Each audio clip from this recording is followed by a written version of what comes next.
Welcome to Inside Ignite Coaching Voices podcast, where my goal is to help you gain deeper insights into the professional coaching.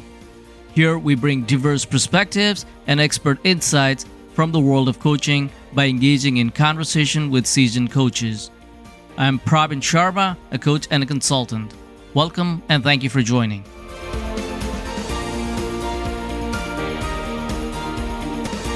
Marianna Lead brings over 2 decades of progressive coaching experience along with public speaking engagement and teaching.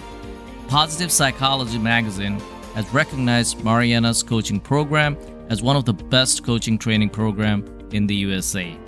I found her to be very passionate in her coaching practice and always willing to help individuals who are considering coaching as a career. Let's welcome Marianna into our show.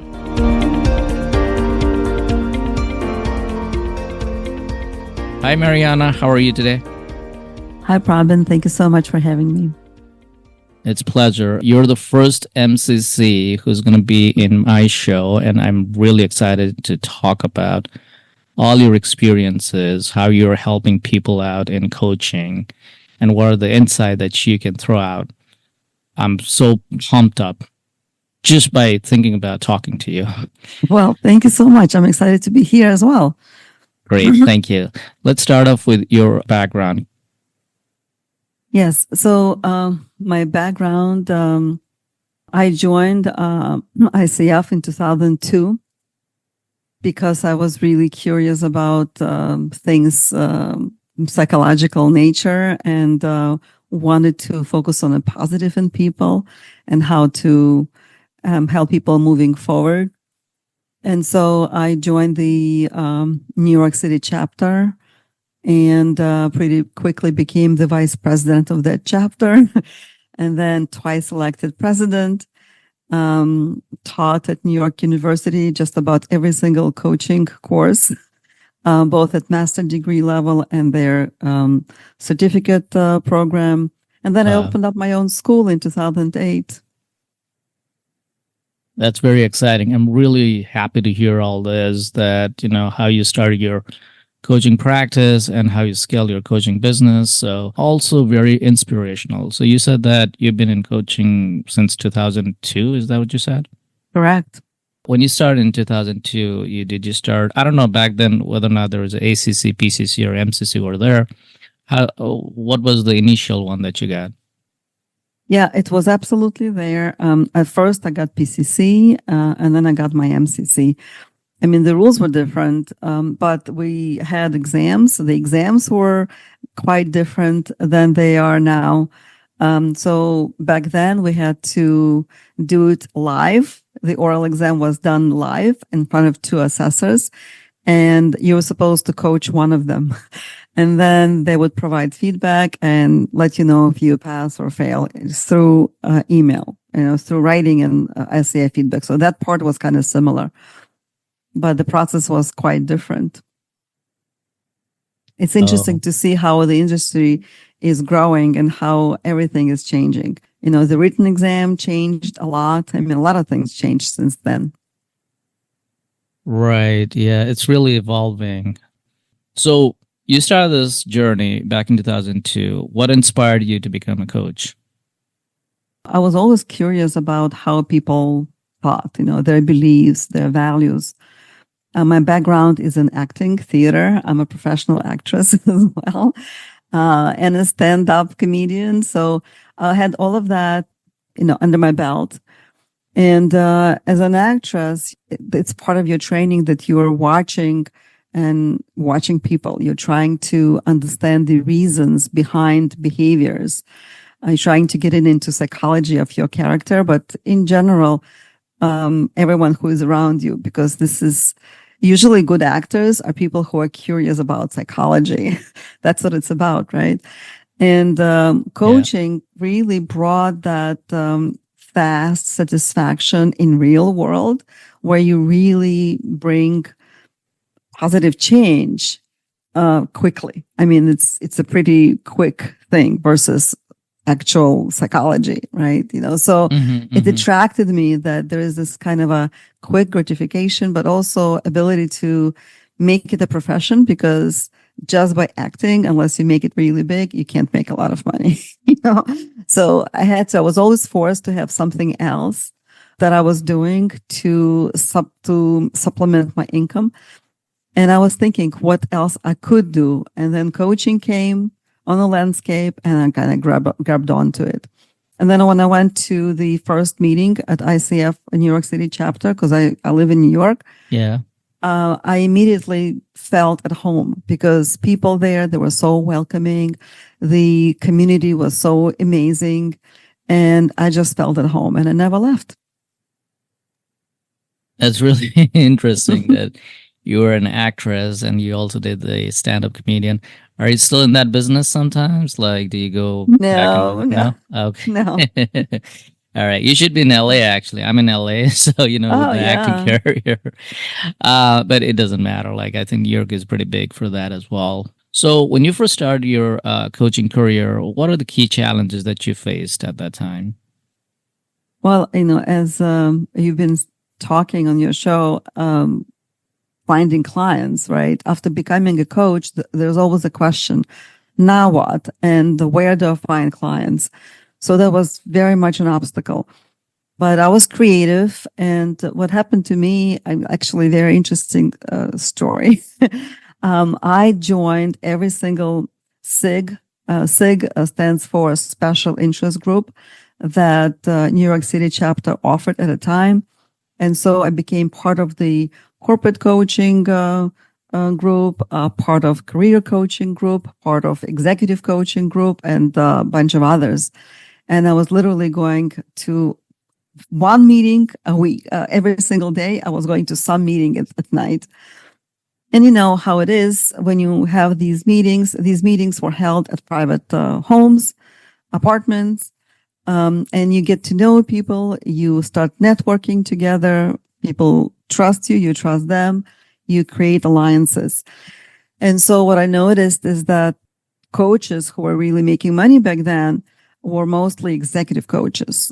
But unless you had an executive background, corporate background, the doors were closed shut for you. And so, but what was happening in those meetings, I saw them literally rolling their eyes when they were mentioning a client who would want to talk about something personal, like someone who is going through divorce, or someone who is not sure how to handle a son who's 15 while they're able to handle hundreds of people in their company. Right. And so I would kind of volunteer and say, hey, if your client needs some kind of a conversation outside of their work environment, I don't mind, I can do that part, and I'll give them back to you. Or you can concurrently coach them if they want to on something else that is work related. Right. And this is how it started. This is how literally started my business. Well, this is how it began to really expand, because they would give me their clients. I would give them back to them faithfully when we were done. But this is how I was beginning to get called an executive coach, because it's not what you do during the coaching session that counts, but what counts is who you're coaching. So since I was coaching executives, even though I was coaching them on personal matters, I was able to say that I'm an executive coach, right? And soon enough, I was just getting hired for all kind of topics. I never really niched myself, and just kind of grew and became an MCC. I became an MCC in 2008.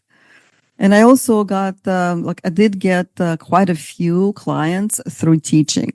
So whenever I would do a lecture, because I was doing public lectures in addition to teaching at NYU, but some of my students in the certificate level, because certificate level is for kind of grown-ups, it's for people who have done their education and are coming back for more education, and they're usually paying out of their pockets for that because they want it, versus graduate degree where they're younger people and they're working towards their at NYU towards their leadership development, a master degree. So the environment was as such that when I was teaching at the certificate degree, some of the students were older than me. Like a lot of them actually were older than me. Yeah. And they would hire me sometimes to come into the organization to do a project, a coaching project, or to coach them individually. Combination of all those kind of sources gave me a lot of hours, a lot of business, and I was eventually able to apply for MCC. Let me ask you this question related to executive coaching. You did mention that in order to be an executive coach, you have to have some level of executive position in the past. So the question is more towards, when you are coaching that particular executive, are you providing coaching services or are you providing mentoring services? Right. So no, I don't provide mentorship for my coaching clients in any way, but I provide mentoring for coaches. But ICF, International Coaching Federation, recognizes mentoring as a very different way than we understand the word mentoring in a usual sense of a word. So they understand it as specifically providing feedback on the skill that the coach is demonstrating to their mentor versus coaching them on their business building or anything else, right? So I'm an ICF mentor, but that's the only type of mentorship that I do. One of the critical aspects of being a coach is you hire a mentor. That particular mentor will give you some indication that whether or not you are in the right path or you're being drifted out from there. When you first started, how did that mentorship go along with you? Yeah, I didn't hire any mentors, but I did hire a lot of MCC coaches. I was working with at least 5 different MCC coaches. I was interviewing many more than just 5, but I kind of stuck with 5, and I had private lessons with them because back then there were a lot of disagreements. I mean, there's some disagreements even today, but there were a lot of disagreements back then in terms of what is expected of a masterful coach, what is mastery in coaching, and how to work towards it. And so there were kind of opposing even points of view. And I wanted to formulate my own opinion and grow. And I think that the best way to do that is by being exposed to different thoughts, different methods, different ways of doing things so that you could formulate your own thing. It's got to be expensive to hire like 5 different MCC. Yeah, well, I wasn't doing all of them at the same time. Sometimes it was, and sometimes I bartered, but yeah, it was expensive, of course. What qualities do you think are essential for somebody considering a career in coaching?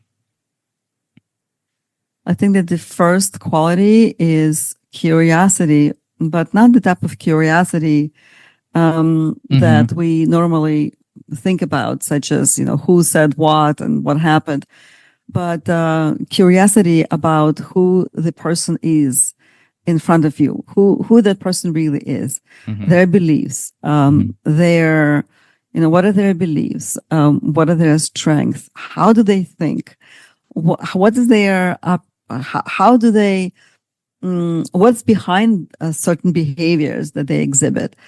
And I think just as important is the ability to listen, to really be present and fully listen to another human being. So those are the qualities that are required to become a coach. Absolutely. How do you guide individuals in assessing if coaching is the right career path for them? Well, those are my first questions. I think that for coaches, actually, I think that people tend to gravitate to us naturally and just share their stories because they feel that vibe. They kind of pick up the vibe that it's okay to tell It's okay to share. Yeah. And I actually ask, do you notice that people kind of gravitate to you and share their stories with you? And do you like listening to people? And do you honestly want to help them without being a guru, but being in partnership with them and helping them figure out their next steps? I think those things are really important. And, when I interview people, when they want to apply for a training, this is also something that I ask, which is, do you want to be a guru or do you want to be a partner? Because some people, and there's nothing wrong with wanting to be a guru per se, but a guru type of consciousness, consulting type of consciousness is not the same energy that a coach would offer. So someone who really wants to be telling people how to live their lives, they're not going to like any kind of coach training that is approved by ICF. Because we think, ICF type of coaching, we think of coaching as partnership with the client, right, and allowing the client to lead. Right. So the moment you feel like, no, I got to tell them what to do and how to do it, you're really not in that energy anymore. And if that's what you want to do, you're going to want to do it all the time. It's not going to be fun. Yeah, do everything, but do not provide any kind of advice because it's not your agenda that you're coming with. It's a coachee agenda, right? Right. Okay, great advice. I know the coaching field is not regulated at all. ICF is a gold standard for tons of coaches out there who wants to get certified. What advice you have for someone who's thinking about to become a coach or thinking about starting their coaching journey? Yes. Well, I think that first of all I don't think that anyone starts a new career if they don't have some kind of disposition, some kind of a pull towards helping people. But again, you can help people in many different ways. So people who want to tell other people what to do and how to live their lives, this is not a career for them. It's just not a career for them. And so once you realize that, I think then, and if you're okay with being a partner, being a thinking partner, then you can give it a go. And I think just as with many, many other professions, I think at all of the other professions, how do you really, really know until you just actually start learning it and then start doing it? The only way you can kind of soften the risk simply by interviewing people, like interview other coaches, find out what is their day like regular day like, their week like, their lives. What is, do they still like what they do? Do they feel that the training that they invested time and money was worth it? Interview a few people and get a few different opinions. Maybe interview someone who is like you, someone that you can relate to, and see if they like it, right? But one thing is true is that you're going to have to hustle and bustle, right? You're going to have to build your business because even if you decide to work for companies that hire coaches, most likely you're going to be an independent subcontractor, which means that you're going to have to buy your own health insurance. We're talking about the United States. That's the only country I can really speak for. But in other words, you will be still an entrepreneur no matter where you live, even outside of the United States. And you're going to be building your clientele. You're going to be building your career with your own hands. So for people who work from 9 to 6 or 9 to 7 for some company, it may sound very scary because even though everything is uncertain today, you still kind of count on that paycheck every 2 weeks or every month or however often you are getting it. But entering the entrepreneurship field means that there is no guarantee when and how much you're going to be paid. And people have different level of comfort with that. But I also say to all of my students that you don't have to feel like you have to jump. You can just continue to do what you're doing now and keep your daytime job, if you have a daytime job, and slowly start building at your own pace your coaching practice. And when you feel that it's bringing enough money, then you quit. So there are different ways of approaching the whole conversation of building your clients and becoming a coach. Right. And I think that it's very individual thing as well, because people have different capabilities, time-wise and financially and emotionally. Because I know people, speaking about emotional, I know people who are okay seeing 40 clients a week. I could never do that. Like, even if they would be paying me a lot of money, I could never do 40. And I know some of my students, some of my former students, we connected them with Better Up, and now they're making a lot of money, and they have like 42 clients per week. And I mean, to me, I could not do it. Right. So everything is, but here it is, right? I mean, you are going to be able to build your career, to build your life with your own hands. It does take a lot of responsibility, but there's also a lot of joy in it. I think BetterUp is one of the best platform for lots of these coaches, is because it's one of the way where you can sustain your income. I know personally a few people who are associated with BetterUp. There are certain requirements to be inducted into BetterUp, I would say, that you need to have at least PCC or they will not take you in. You did mention about your alumni getting into BetterUp. Are you, by any chance, associated with BetterUp? No, but what we do, we offer specific links and connections to our alumni. So, like, I know a few people have been around the block, so we know a lot of different companies who do hire coaches, and we have those links for our alumni, and we share them. And sometimes, I can even provide a personal recommendation, but it's not like I'm getting paid for referrals or anything like that by any of these companies.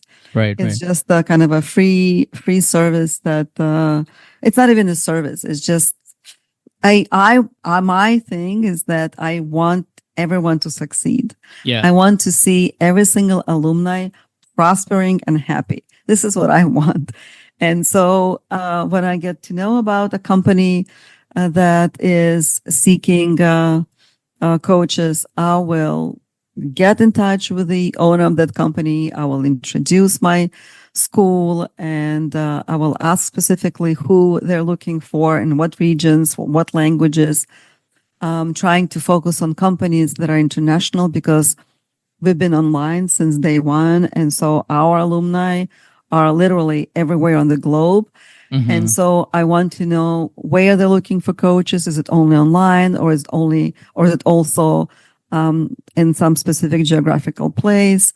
What languages they're preferring, and then we compile all of that information, and we keep it available and current for our alumni. Before we got into our conversation, we were talking about this webinar that's coming up. And I really want listeners to have an opportunity to listen to that particular webinar, is because you are providing the quality work. When I go to your LinkedIn page, I see more than 200 recommendations. You being an MCC, people are absolutely tuned into your work. So let's talk about your webinar for a little bit. Well, yes. So if those of you who are listening are looking for your coaching education and considering what school to go to, considering how to even choose the school, this is what this webinar is going to be about. Because I feel that even when I was starting out, there were a lot of schools, mm-hmm. but I can't even compare the number of schools that were available back then to what is available right now.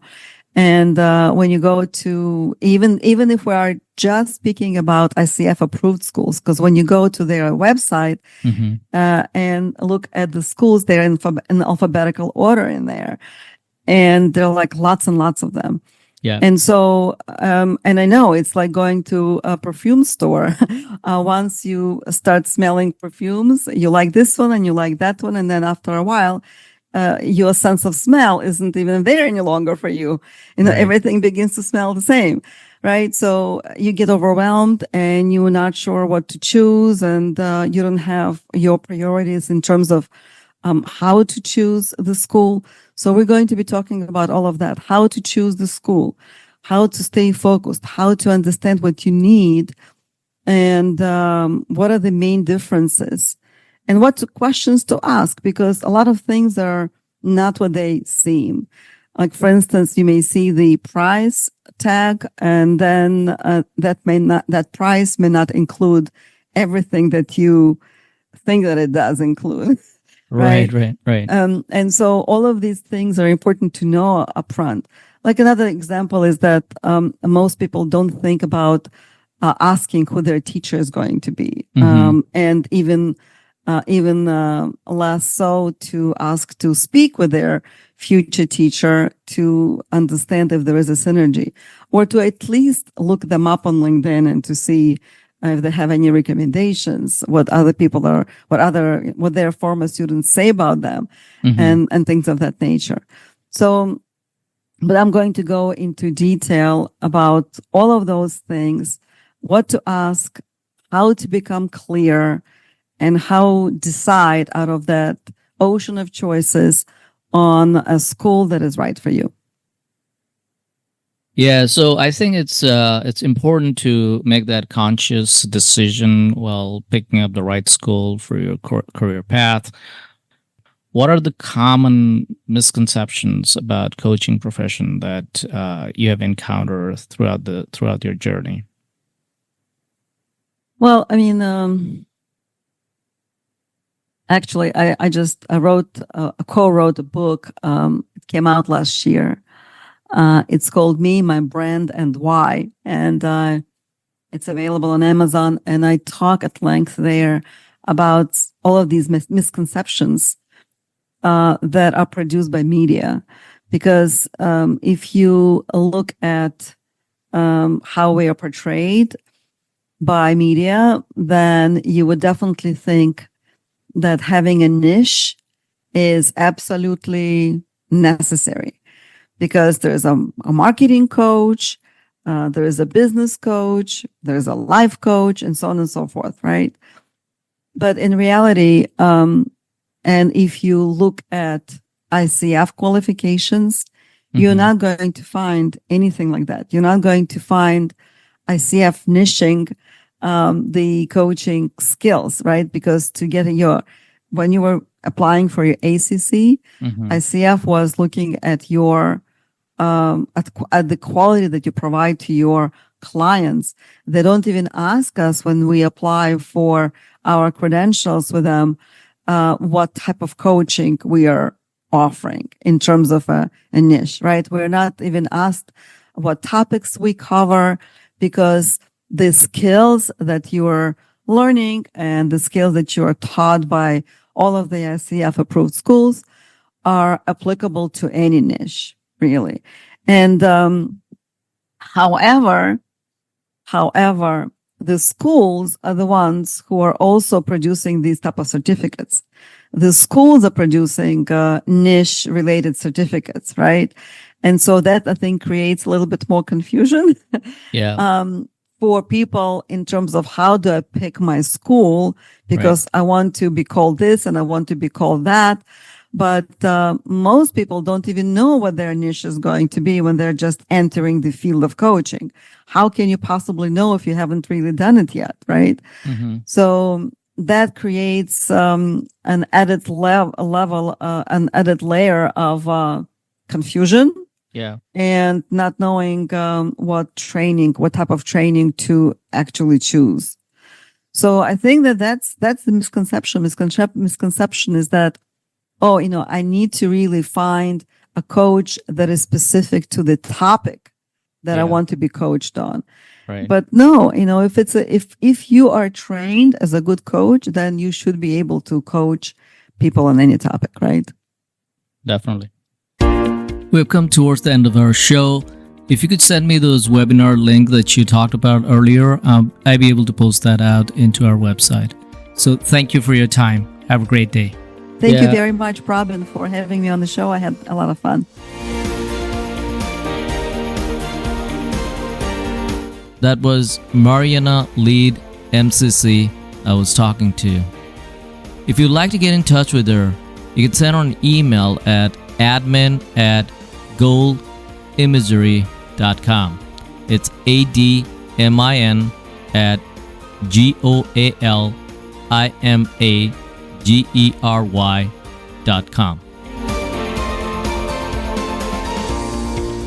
If you find this content helpful, share with your friends and colleagues, and follow our show in Spotify, Apple Podcast, YouTube, and in our own webpage at www.insightIgniteCoaching.com. Please continue to leave your candid feedback. That's the only way we can grow and serve our coaching community. Thank you for listening.